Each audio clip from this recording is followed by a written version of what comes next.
Arlington County Board is now in session in the school board room. Now, there's a little echoing here. We're going to get things, maybe I need to sit back from the microphone. I'll try that.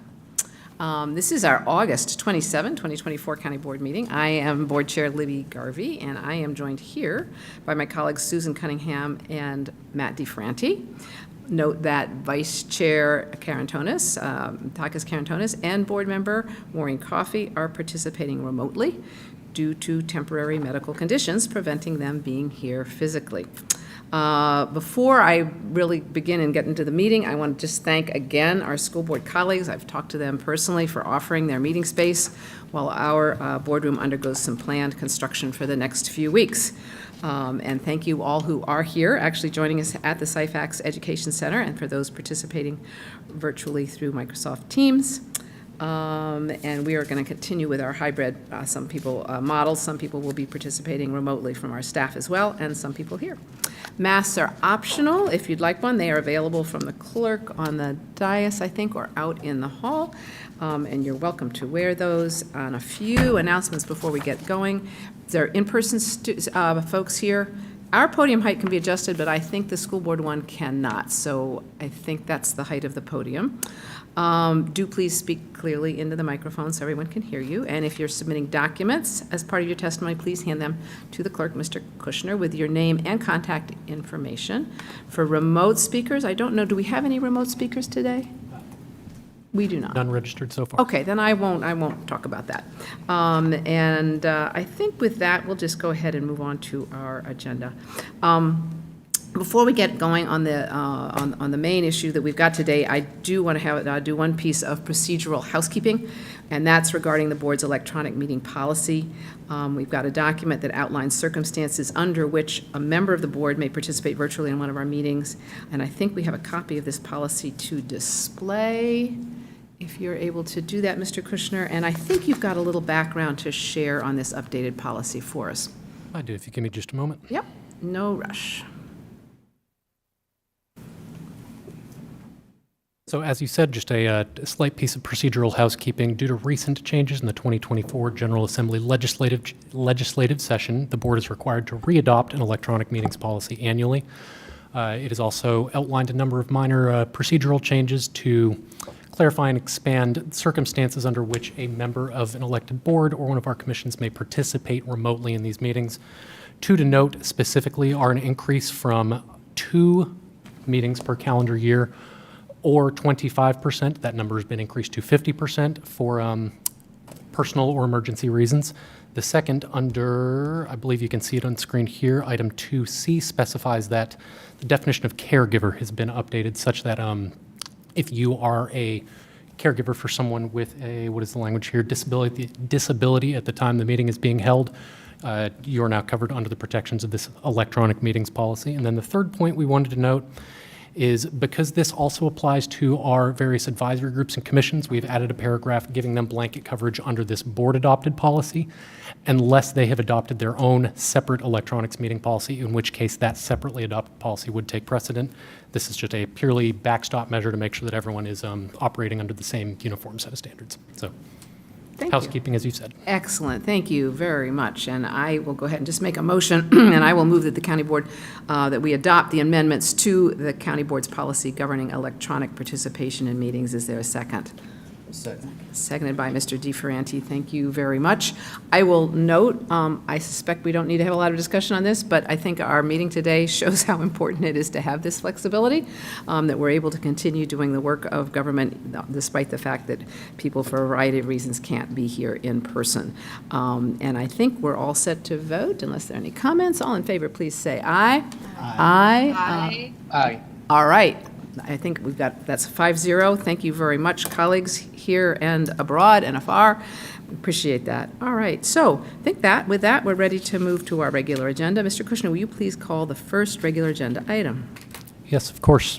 Agenda item number 1 are amendments to the Human Rights Ordinance, Chapter 31 of the Arlington County Code regarding language, scope, and the Human Rights Commission.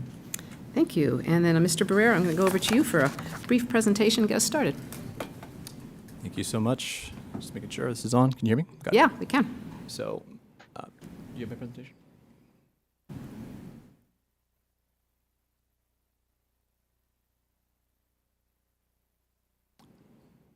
Just getting the presentation queued up. Yeah, we'll get the presentation up there. When you actually start speaking, you may need to speak a little louder, Mr. Barrera.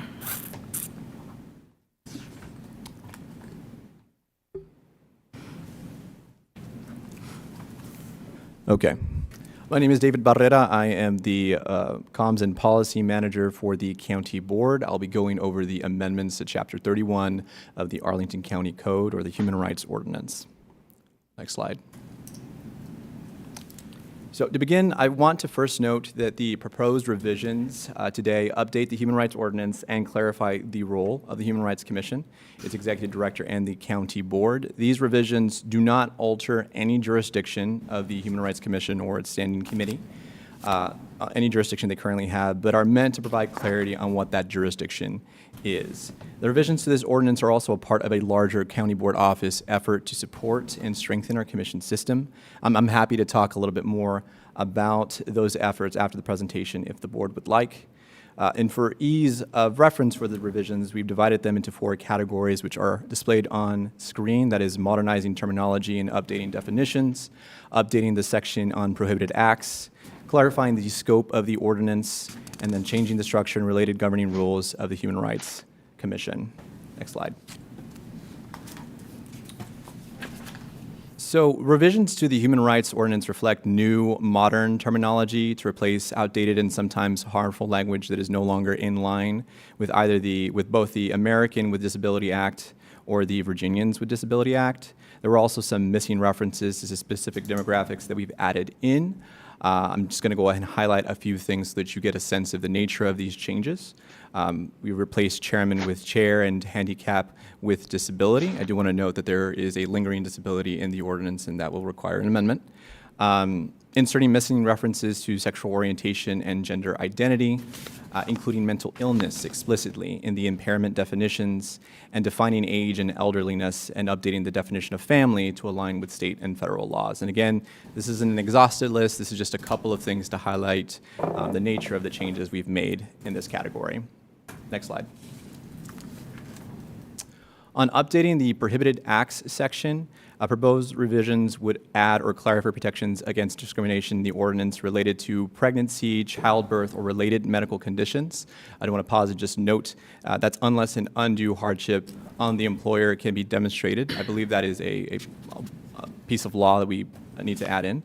And then addiction or alcoholism. And on the addiction and alcoholism, that is recognizing that certain individuals may meet the definition of a qualified individual with a disability if they experience drug addiction or alcoholism, and clarifying the distinction between a drug addict and current illegal use of drugs. So this means that being an addict or an alcoholic or having a history of addiction or alcoholism is a recognized and protected disability, so long as the individual no longer engages in the use of illegal drugs. And the revisions also include the ability for courts to award reliefs afforded under the Code of Virginia in the case of pregnancy and childbirth or related violations, and for violations related to sexual orientation or gender identity. Next slide. On clarifying the scope of the ordinance, the proposed revisions do not, again, alter the current jurisdiction of the HRC or its standing committees, but clarify that their scope does not include the following entities or complaints that relate to the public educational institutions, the Commonwealth of Virginia or any of its political subdivisions, which include the county, other constitutional offices, their workforce and contractors, and EEO complaints. I do want to clarify, though, that despite not having jurisdiction over EEO complaints, the Standing Committee will also proactively promote community interest in equal employment opportunity laws and practices for private employers. So there's a little bit of nuance associated with that. An interpretation section was also added to provide further clarity that the County Board, in consultation with the CAO, will resolve any conflicting interpretations of scope should they arise. Next slide. And lastly, on changing the HRC structure and governing rules to address the challenges encountered in meeting quorum, filling vacancies, and conducting businesses, the following changes to the HRC structure are proposed. That's reducing the membership from 12 to 7 and amending the quorum from 5 to 4. A little note here, if the HRC has insufficient members to form a quorum, or if is otherwise unable to hold a meeting. In the ordinance now, the director is authorized, instead of the HRC, to issue extensions of the 1-year time limit on complaints, limiting the standing committee's membership to 5 instead of a choice of other 5, 7, 9, or 11 members determined annually by the HRC. And that concludes my presentation. Thank you. Appreciate it. All right. I don't believe we have any advisory groups to present. Okay, not. thank you. And do we have any public speakers? We do, if you give me just a moment. Okay.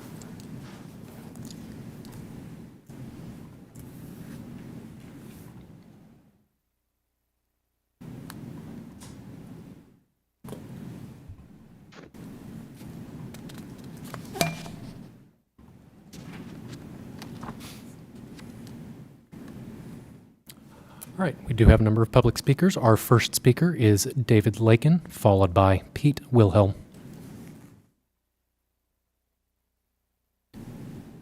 Mr. Lakin, is he? All right, moving on to Pete Wilhelm.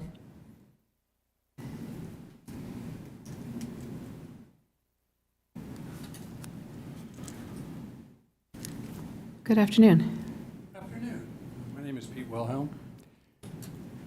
I've been running a accounting business in Arlington County for the last 50 years. Finally retired, so I want to be more active. My concern with this revision is basically revolves around the deaths in the jail. So it's disturbing to me to see the number of deaths and that there doesn't seem to be any progress. There's been main changes have been made, but I'm not really sure it solves the problem. Problem seems to stem from homelessness, and my concern is that the punishment for homelessness should not be death. I think we all agree on that. So once you put somebody under your care, incarcerated, they're your responsibility. And it doesn't appear that, someone is taking adequate care of these people. They don't have any resources. They're obviously trying to live in Washington National Airport or other places that they're not supposed to be because there is no place for them. In many cases, they're mentally ill because for some reason our society decided that those people were best served on the street instead of in institutions or being given the help they need. And that's basically all I wanted to say, is that the public is concerned. I'm hearing it. The language is not good. To my mind, it's not constructive to call, you guys the Politburo or use these other terms. It just denigrates the benefit of this wonderful government we have. So, but something needs to be done about these people and take care of them. Thank you. Thank you, Mr. Wilhelm. Our next speaker, speaking for 3 minutes, is Michael O'Grady.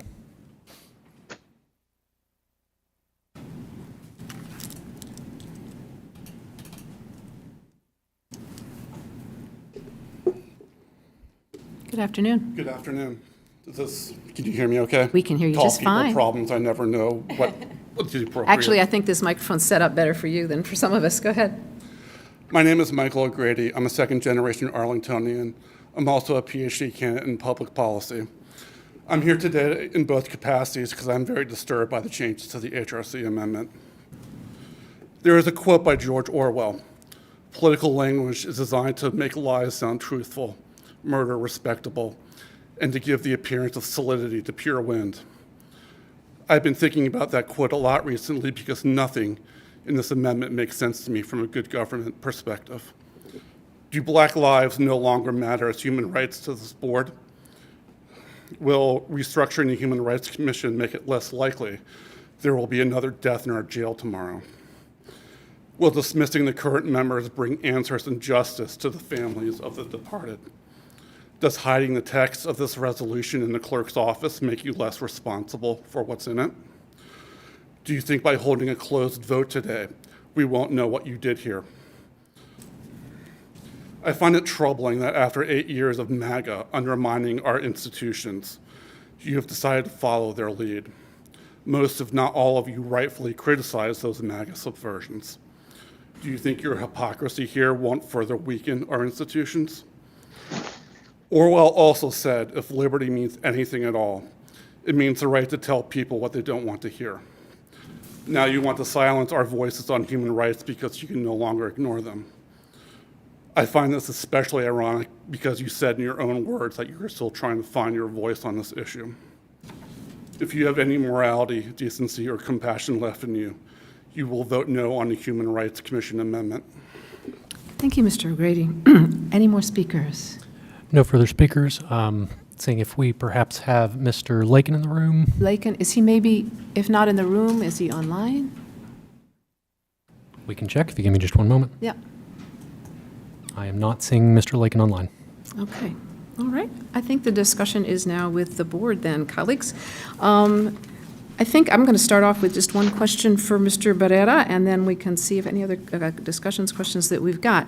Mr. Barrera, I just want to go back to one of your slides and just sort of reiterate. So what we're doing with the vote today is really not changing anything of substance that's been in the code. We're simply clarifying it and updating some language. Is that correct?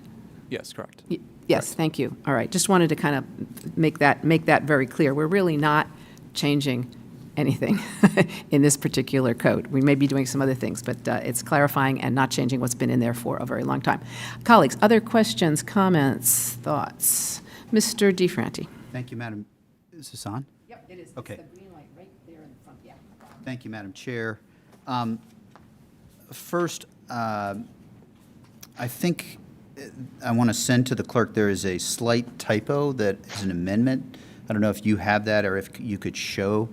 One of the things, while you're pulling it up, and I can send it to you, but while you're pulling it up, one of the things we did that Mr. Barrera mentioned was raised by the Human Rights Commission regarding a use of the word handicapped, which is an antiquated and in many cases a harmful term. In the course of revising this, we were able to remove the word handicapped, I think, from the entire ordinance, with the exception of one place where we need to remove it, and that is, it is on page 31-8, and that's in section 31.3, under prohibited acts, A32D. So it is replacing the word handicapped with disability, and I think it is a small wording error. And I'll get to the other substantive items, but I don't know if we're able to show that at some point, and we can pause until we can. Yeah. And I'm going to just check with our attorney, Ms. Kaur. I assume as we talk, we haven't got a motion on the floor yet, but as we talk through, and I think there are a number of just typos and things like that we've caught that we want to fix, we can just do that and then have that what we vote on when the motion is made. Is that correct? Yes, and I've sent an amended motion that has that language corrected. Thank you so very much. All right. Well, thank you, Madam Chair. I think that also provides a good segue because we don't have a motion on the floor. I just want some general comments before we do get a motion on the floor. Absolutely, I think that's fine. On the floor. Okay, the first point that I would make is that we're changing definitions here. I don't think there's much disagreement, even from those who have written in or those who have spoken on this issue. The definitions we are changing, we are adding pregnancy, and this is all posted in the agenda item as something that we want to protect against discrimination with respect to. We are also making that change to those with differing abilities, those with disabilities, and changing that language. Most that I've talked to don't have a problem with the definitions. Second big bucket of changes, consistent with what Mr. Barrera said, is schools. We're in the schools building.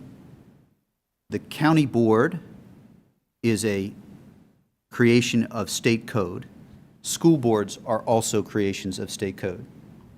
The county board should not appropriately, and I don't even know if legally can, have jurisdiction under its commissions for schools' actions.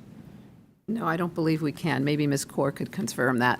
Even if we could, she's shaking her I don't head think no. it's good governance. Yeah, but we can't. But So, Ms. Kaur is shaking her head. We are clarifying that, and there's one commission member, I called all 8 of the commission members and spoke with them at length, 20 minutes sometimes, 10 minutes, 30, 40 minutes other times.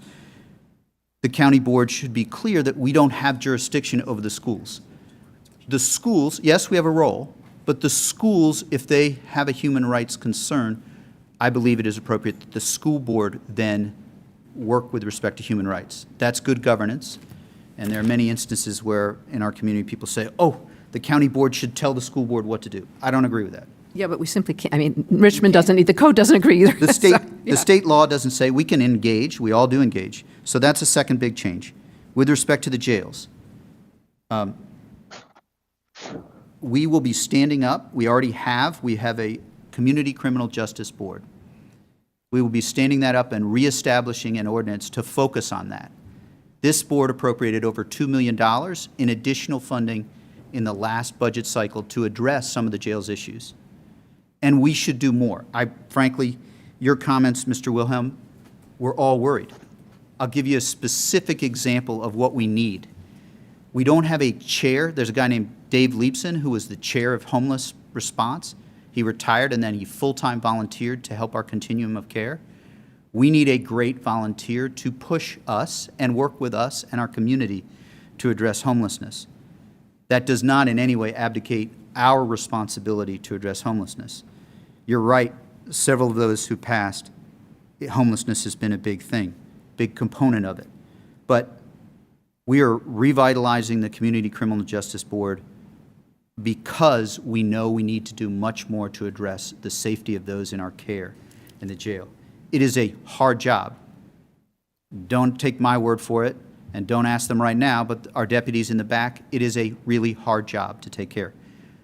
We have to do better. We have to do better on homelessness, but the long and short of it is the jails will have residents who are appointed to the Community Criminal Justice Board. I believe that is the appropriate venue to address both the problems on the jails and the solutions. Mr. DeFranti, I think this is excellent. We have a couple more motions coming up. Sure. Which this addresses, which your very good comments Sure. fully address.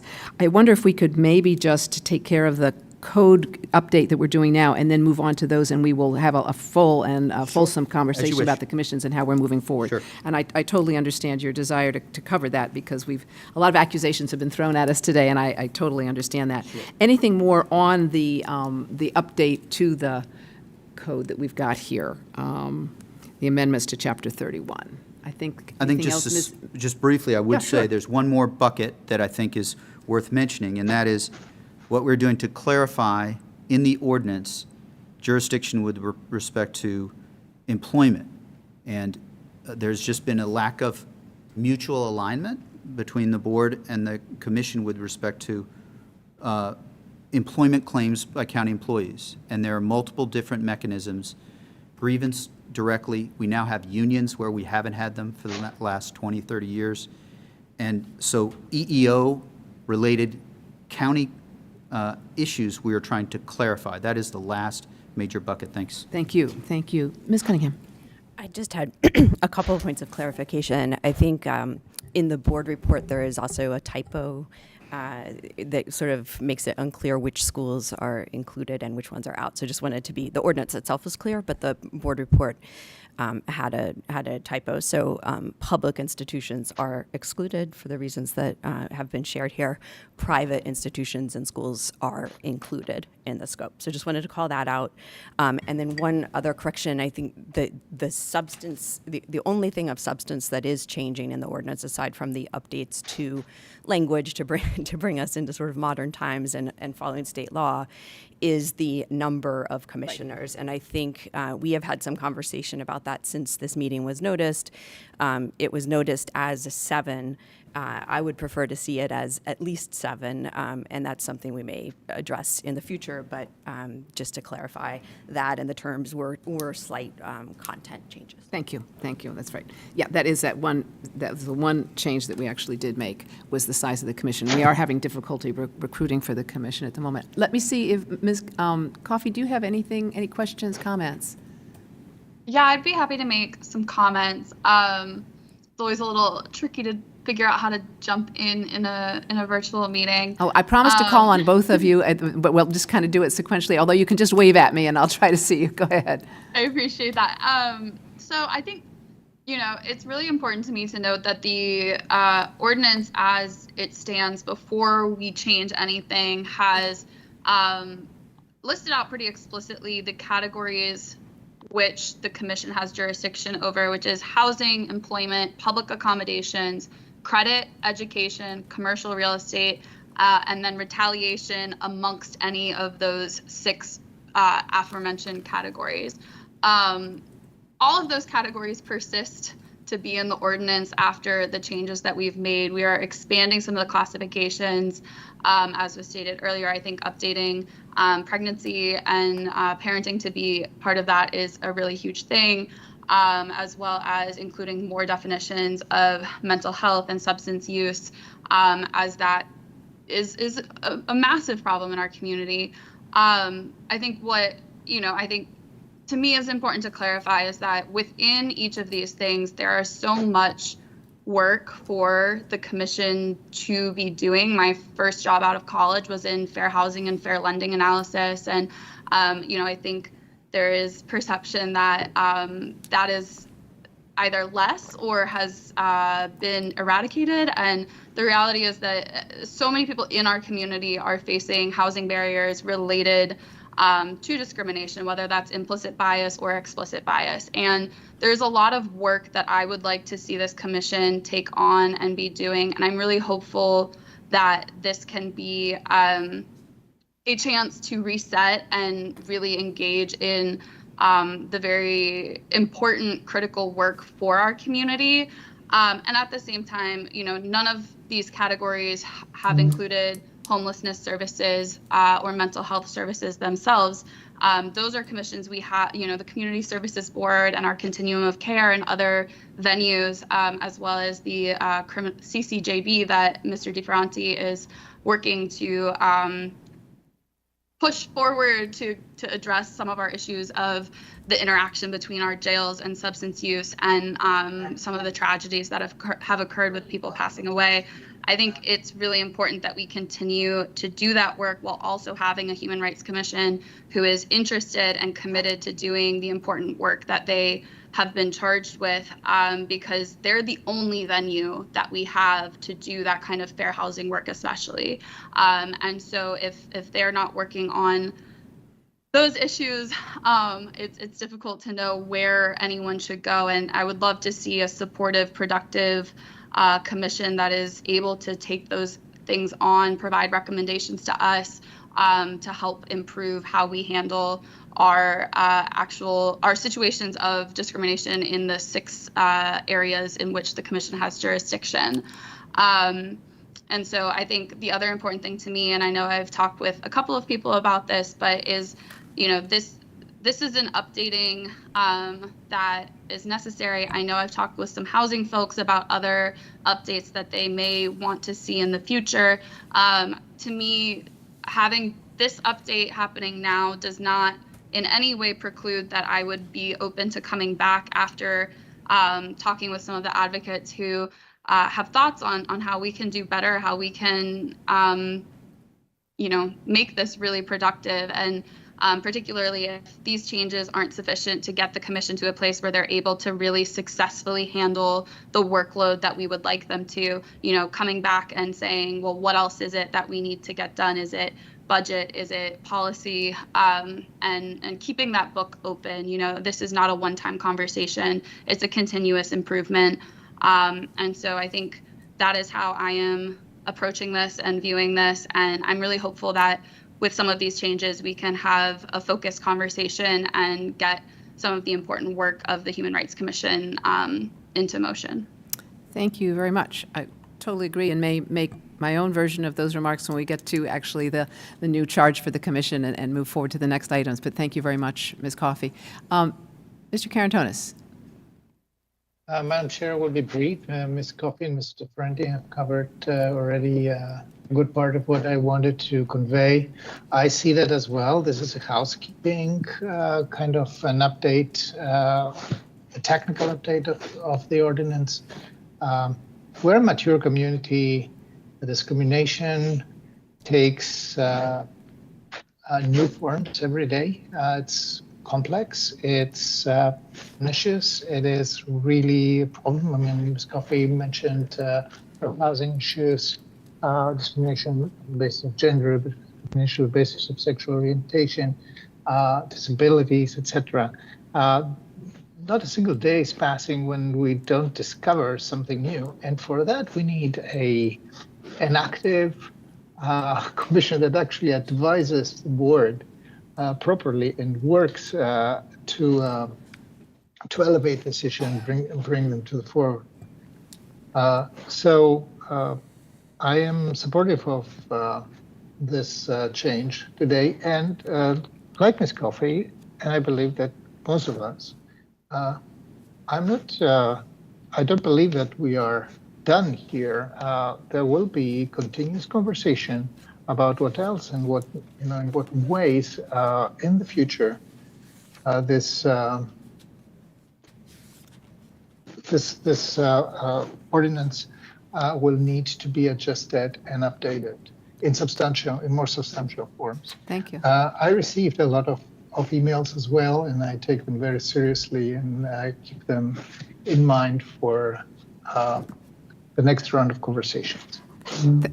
Thank you very much, Mr. Karantonis. Yes, I think the emails we've gotten have shown how important it is for us to be taking this action that we're taking right now. Mr. DeFranti, would you like to make the motion now? Sure. I will move adoption of the county manager's, No, not the excuse me, the county boards, the posted county boards ordinance changes.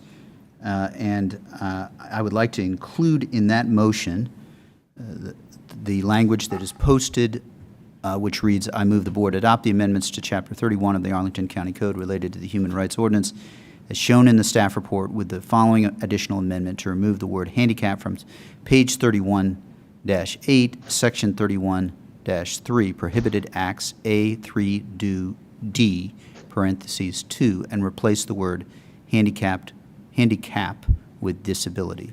Thank you. Is there a second? Second. I've seconded. Motion has been moved and seconded. Any further discussion? Yes, Ms. Cunningham. I would like to raise up a question of timing. I think that the ordinance changes here are very minor and administrative in a lot of ways.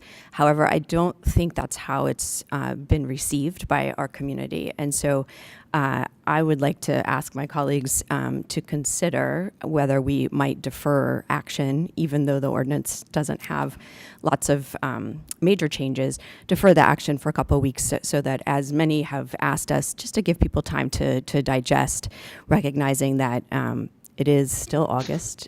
School just started yesterday, and human rights are super important to our community, and we could wait a couple of weeks. And just for additional context there, I know while most of us, were not on the board at the time, several of us, the initial questions that the commission raised date back to during the pandemic, so in December of 2020. And I would like to own on behalf of the board and current and past that through variety of mistakes during that time and distractions during that time, there wasn't a really prompt response to that. So given that we've had moments when we weren't as prompt as we might be, and that we have heard fairly significantly from the community that they'd like a little bit more time to digest and to stay with us, I am going to propose a friendly-ish amendment to postpone until our September meeting. Okay, thank you. Is there a second for this motion? I can speak. We can speak to it. I just want to see if there's a second. It doesn't seem to be a second, but I think if we want to have some discussion, that's fine without a second. Yeah, go ahead, Mr. Actually, could I make a few comments first here? Sure. Now, I appreciate, Ms. Cunningham, your concerns, and I will point out, yes, there's actually been discussion for quite a long time. There was an email sent in 2020 that was not responded to rapidly. We were in the middle of the pandemic. But from about 2022 to 2024, there were meetings by the chair of the time, the county attorney at the time, discussing the issues and explaining why what was proposed in that memo by the members of the HRC at that time did not fit with the ordinance, because there clearly was a misunderstanding about what's in the ordinance. This confusion has been going on for a really long time. Postponing it, I think, is not the way to go.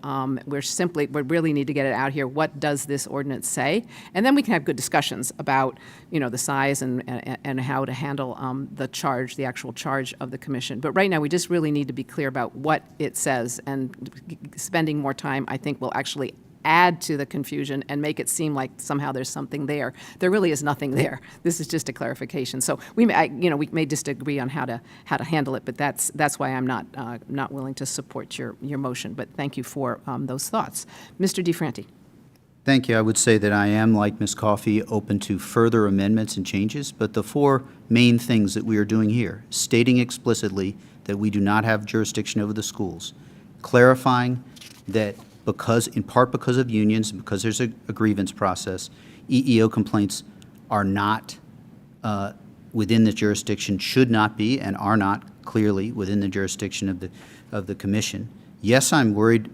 There's no saying the county is perfect, but private entities, I think, and nonprofit organizations within the jurisdiction of Arlington are best focused, and this clarifies that. Given that those are our two main substantive changes, and given that in my conversation several commission members said that they would have to leave the commission regardless of whether we made these changes, thus we had 8, and several, 2, specifically said that they would likely not be continuing irrespective of the amendments. I'm open to, in the future, increasing from 7. I want us to get focused on doing good work, having a quorum present, and in addition to the important job of raising problems, also thinking about the substantive solutions to those problems. Thus, I think we get criticized sometimes for having false processes when we're not open. I think that this delay would confuse and not clarify the steps we need to take. Okay, thank you. Ms. Coffey, Mr. Karantonis, anything one of you would like to add? I'll start with Ms. Coffey. Takis, I'll start with you the next time we do questions. Ms. Coffey, anything to add? I don't want to be unfriendly to the motion. I think I had not come into this with the knowledge that anyone on the board had communicated an interest in delaying. And so I think considering this very, very quickly in the moment, I am not prepared to support a delay, though I do understand the reasons that Ms. Cunningham has articulated. I think given the moment that we are in, I am prepared to move forward today. Thank you. Mr. Karantonis. Thank you, Madam Chair. In similar vein, for me, the issue of clarifying the jurisdiction issue, because this has come up several times, especially after collective bargaining.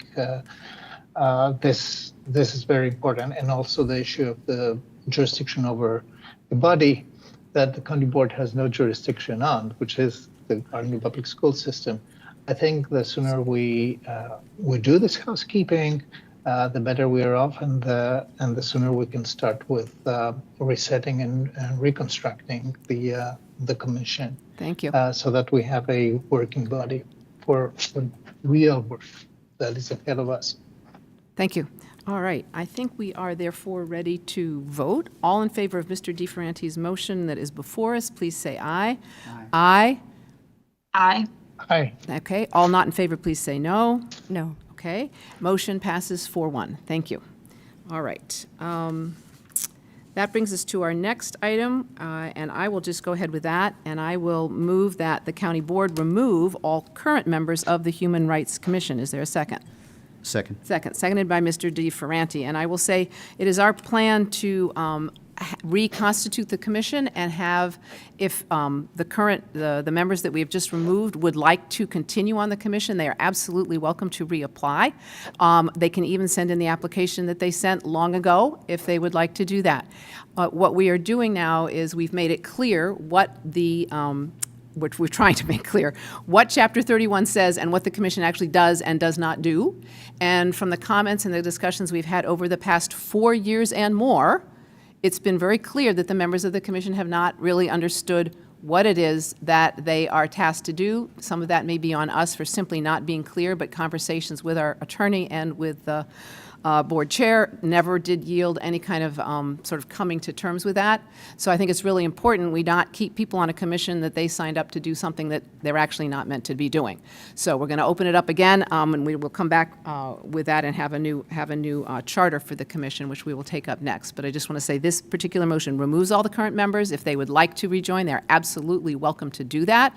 The important thing for us is that there is a clear understanding of what you're actually volunteering to do. It's not fair to keep people on a commission that's meant to do something that they didn't think they'd signed up for, and that's not fair to them or fair to anyone else or the charge that they have. So those are my comments on this particular motion. It's been moved and seconded. Are there other comments on this particular motion before we move on? Happy to take them if you'd like.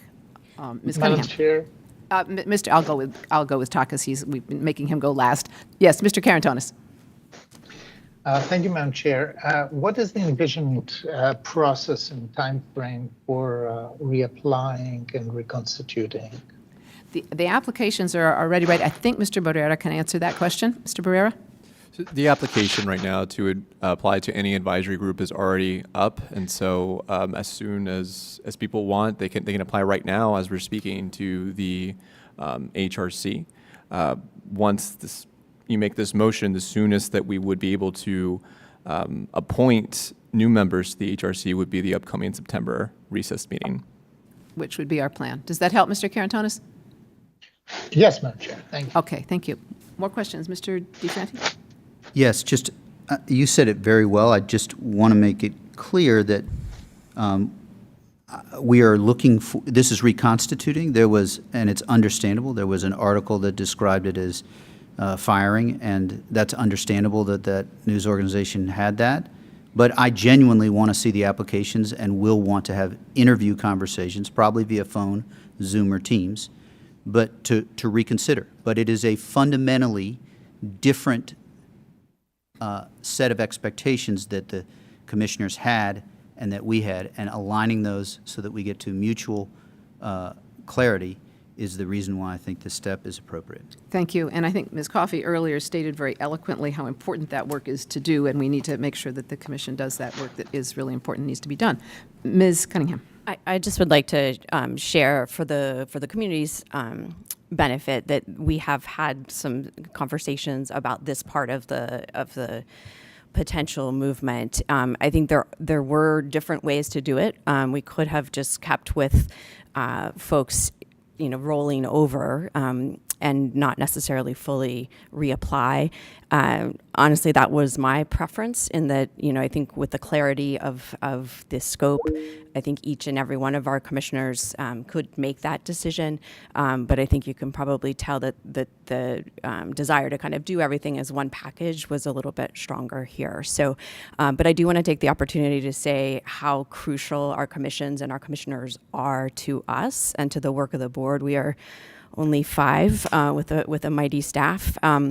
And the volunteer hours, the gobs and gobs of volunteer hours that are poured into our community are what make us very strong as a community. And I hope that as the staff mentioned, this is really part of a broader effort that I think is going to take a year or so to really rebuild our commissions. And in my view, doing it slightly differently would have been ideal, but I just want to share that I am very much committed to standardizing and improving our process with our commissioners, supporting our volunteers, and engaging with their great advice and support. Thank you very much. I think we are ready to vote. Nope, that's wave at Matt, so I'm checking. Ms. Coffey. Thank you. I think I would align myself with Ms. Cunningham's comments about this is indicative of, I think, a larger conversation about how we do our appointments for commissioners and what we are expecting. We have many commissions in which there is really an open door, and everyone is welcome and open and should be contributing, and we want you to be contributing. And then there's some that are very, very technical in nature with higher expectations of subject matter expertise. And I think, I've witnessed a little bit of a more lax approach to appointments, and I think this is one where I really would like to see people with some expertise in the content area. And so, Mr. DeFranti, I'm glad to hear you're committing to, very full, robust conversations with folks so that we can get the right people in and not just the first people who sign up. I think that is a conversation to have overall with our commissions and make sure that we are intentionally bringing the expertise to the table that helps us to guide our work here. As Ms. Cunningham said, we are but five board members. And so having that really robust, strong, and intentional commission advisory system that can bring something to the table that, potentially the five of us don't, or potentially other commissioners do not, is something that I would like to see us have that approach, not just for this commission, but across all of the advisory groups that we pull together. Thank you, Ms. Coffey, and maybe for another time, we Madam are doing a Chair. lot of work on trying to standardize our commissions and make them much more effective, and it's been long overdue. Thank you.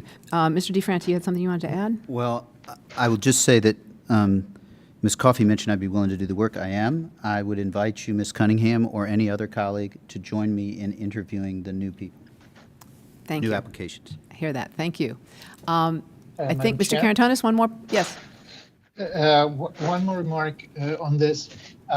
This is a commission that had some issues in functional terms.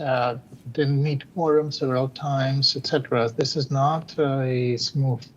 This hasn't been a smooth operation. So there is a reason to be extra, diligent and doing new appointments. I can tell you that I don't believe that I voted for any commissioner appointment without actually having had a conversation, at least a conversation with the appointee. I know exactly one who I didn't, but I knew this person, but not for everybody else. So I believe that it's incumbent upon us to really do this due diligence and have a good and thorough conversations about what we expect. This is our advisory commission. We rely really on this commission for issues that are really important. So therefore, I support a thorough process here. Thank you. All right, thank you. And I will point out that the commissioners themselves at commission meetings, they've had trouble making quorum, and there have been basically arguments within the commission about what is their appropriate scope. So part of the reason we just really need to clarify and really make sure that everybody who's on the commission understands what the work is and is willing to do that. Don't want people there who think they're doing something else and find they're not, because again, it's not fair to them and not fair to the work that needs to be done. I think we're ready to vote. All in favor of the motion before us, please say aye. Aye. Aye. All not in favor, please say Aye. no. No, okay. But motion passes 4-1 with Ms. Cunningham in the minority again. All right. Thank you very much, and we will be working, and hopefully we'll get enough applications in, and the commission will be reconstituted in September when we make appointments, I hope. That brings us to our next item, and for this one, which is, we've been talking, we've also, while clarifying the code, we're also going to clarify and work on having a charter, which we think will also help make clear what the work is, and for that, I will turn to our liaison to the HRC, Mr. DeFranti, for a brief presentation on the new Human Rights Commission charter. Mr. DeFranti. Thank you, Madam Chair. I'll be brief. There is just a few slides here, and we'll go through them. The first slide after the title just shares in the first bullet what you suggested. Typically, and we do have a lot of work to do to clean up and restock and enliven our commissions.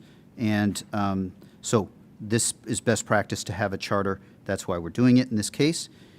Translating the legalese that's in the ordinance is a second purpose, and considering the ordinance as well as the helping the HRC's role to be well understood. The next slide talks about the two primary functions. This is a description. It's a short document that was posted, and it summarizes the function of the obligations of Chapter 31. Clarify, we have this, as our commissions are, they are both entities for discussion of public issues, and they are advisory to the county board. They fulfill both functions. There's an advocacy role within helpful ways of moving us forward as a community. Our mission is summarized and the scope is summarized. So that's that next slide. And then we go to the slide after that, which is functions and powers, membership, and terms. We talked about some of the HRC's functions. This is the biggest shift for this commission. This is at the request of Ms. Cunningham, is to have term limits of 3 consecutive terms. I do think the broader conversation about term limits is one that we should engage with as we update our commissions. But that is also included. That is the one probably biggest substantive addition from this charter. The last two slides talk about there is a standing commission. There's a history to this commission that involved the merger of 2 commissions, and the standing committee. We do not have a vice chair now, and we will be on the lookout to appoint a vice chair as we refill the commission. So this talks about the standing commission's mission and scope and the membership. We mentioned that there have been some quorum challenges. The last slide just talks about administration. This describes the short document that is posted. I think it's important to note that our Human Rights Executive Director, Gurjeet Chima, is here, and she is appointed to serve as the leader of our team there, and we will be continuing to do additional work. There's mentions about a quorum, and we have aligned the reporting requirements. It's a fairly technical change that is the only other sort of smaller substantive shift that is there. That is what is in the charge, and that is part of our broader work to have charges try to explain in non-legalese what we are doing. Thanks. Excellent. Thank you very much for your work on that, Mr. DeFranti, and I know our staff has worked very, very hard as well. Would you like to go ahead and make a motion, and then we'll get that moved and seconded, and we can have discussion? Sure. I'll move that we adopt the charge that I just described and that is posted through our staff's work and that has been drafted. And that's the new charter for the Arlington That's County correct. Human Rights Commission. Thank you so Thank much. you. Is there a second? Second. All right, we're going to keep things moving. Motion's been moved and seconded. You have, in many ways, spoken to your motion. Other comments I welcome. Should we start with Mr. Karantonis, who's been going last up until this time? Madam Chair, I don't have substantial questions on the issue of term limits. I'm aware of several commissions who have term limits, so this is nothing new. Right. Can you speak up just a tiny bit more, Mr. Karantonis? Yeah, I'm sorry. So I was saying that I'm aware of several commissions that have term limits, actually shorter than 3 terms, and this is nothing new. So I'm prepared to support 3 terms. I recognize that working on human rights issues requires quite, accruing some experience and some detailed insights. So I think 3 terms is an appropriate time. It's almost a decade of service. Thank you. Ms. Coffey, any comments you'd like to make? No, I don't think I have anything additional from what I've said earlier. Okay, thank you. Ms. Cunningham? And I'd just like to clarify, I think the intent is as the commission members are seated, that we would ask them to review this charter and their operations and make any recommendations to changes going forward, right? So this, I think as several of my colleagues have said, this is probably not the last time we'll touch these pieces, but this is a starting point for the commission. Is that correct? Thank you. I think so. Yep. Mr. DeFranti's nodding his head. That has been my assumption. I think one of the first tasks of the new commission when they are appointed is going to be going over this charter, going over their, and we need bylaws. There are a number of sort of things that need to be done to get this commission on much firmer footing, and we look forward to the new commissioners, and it may include many of the former members helping out with that effort and getting it on a place where it needs to be. I will simply make comments. I think, basically summing up comments. Mr. Wilhelm, I think you're still here. Is Mr. Wilhelm still here? No. Yes, there he is. There he is. Thank you. Thank you for coming in. And your comments are absolutely, we often discuss the issue of how this country handles mental health and the problems, and a lot of mental health services throughout this country are delivered in jails and prisons, and that's just not right. That needs to be fixed. That's a little beyond our scope here today, but that is something that we all absolutely agree with. And I think, as you kind of actually hinted at, in some ways, the situation is so dire that it ends up that those that are actually trying to help, which can be folks in the jail, can be the county board, can be our commissions, we're put in a position where we really can't really help, and then everybody gets angry at us because we're sort of handed an impossible task. And we really need to, and that kind of covers a lot of what's been going on, and we really need to try to fix that. That is another thing. If you've got time to devote, Mr. Wilhelm, maybe the CSB. There are a variety of commissions and groups, and I think it's a very worthy undertaking, and it will take much longer than one meeting, or even 1 year or one commission to handle. But that is a big issue that absolutely needs to be done. We are all very concerned about the deaths in the jail, and the problem indeed is homelessness. As you said, appreciate that, your comments. And I think I hope we're making clear there is really important work that the HRC is meant to do. It's work that's not being done right now because nobody else is doing it. They're meant to be doing that. But there's been a misunderstanding that their job is to do things other commissions or the EEOC are doing. They sort of keep adopting, wanting to deal with human rights in areas that are not part of the commission. Fine to be advocates, fine to do the work that you can, but this commission's work is needed to be done. We really need it to be done. So we're trying now, and I think part of the problem has been us not being clear about what the work is, and we need to be clear about that, and we're really hoping this is a reset that gets us going with a commission doing really important work that really does need to be done and has not been really focused on and handled very well over the past several years because there's nobody else really doing this work particularly. So I'm hoping this is going to get us a really good reset and on to doing really important work. And making clear, I think, as I was sort of trying to do with Mr. Wilhelm, there is so much wrapped up when you talk about human rights, so much wrapped up in what's going on, and it really helps if everybody figures out kind of what their role is and plays that role, rather than trying to play somebody else's role for them. There's a lot of work to do, a lot of roles to be played, and the more we're clear on what one particular role's work is, and that work is done well, I think the more we actually will move forward to start to deal with the many problems that are kind of wrapped up in the human rights, the whole situation with human rights, homelessness, and how we treat our fellow citizens and residents. So with that, I think that'll conclude my remarks, and I'm hoping we can vote, but let me see if there are any more comments people would like to make. Wave at me from the cameras if anybody has another comment. Nobody else here? All right. All in favor of the motion before us, please say aye. Aye. All not in favor, say no. All right, motion passes 5-0, I believe, 5-0. All right, so we now have, thank you very much, and thank you again, Mr. DeFranti and our hardworking staff to be doing this. We now have a good amendment, and we have a charter that's going to get us off on a new foot and moving in the right direction, I hope. In fact, I'm confident it will. With that, I believe we have no more items for today. Other No than the further closed items other session? than the closed session. Okay, thank you. All right, with that, colleagues, I move that the county board convene a closed meeting as authorized by Virginia Code Sections 2.23711A1 for the following purpose: discussions regarding the performance of board appointees. Is there a second? Second. All right, motion's been moved and seconded. All in favor, please say aye. Aye. Aye. Hi. All right, motion passes 5-0. We are now in closed session. Thank you very much, and we'll be out here simply to gavel to a close after we finish our closed session. Thank you all.